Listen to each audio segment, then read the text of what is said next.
Guys, andito ako ngayon sa plaza namin. Nakakalungkot.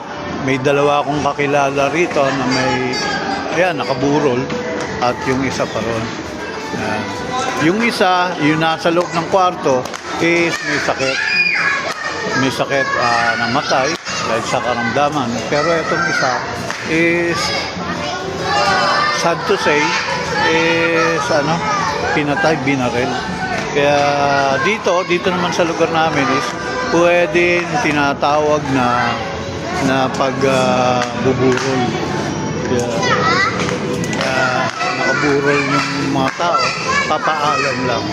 Kaya, nakakalungkot isipin na nagkasabay yung dalawa sa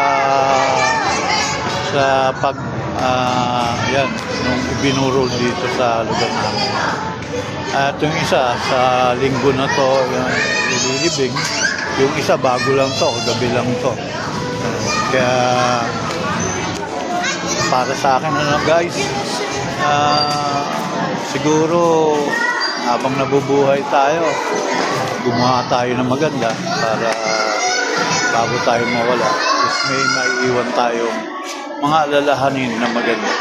Kaya, condolence sa pamilya.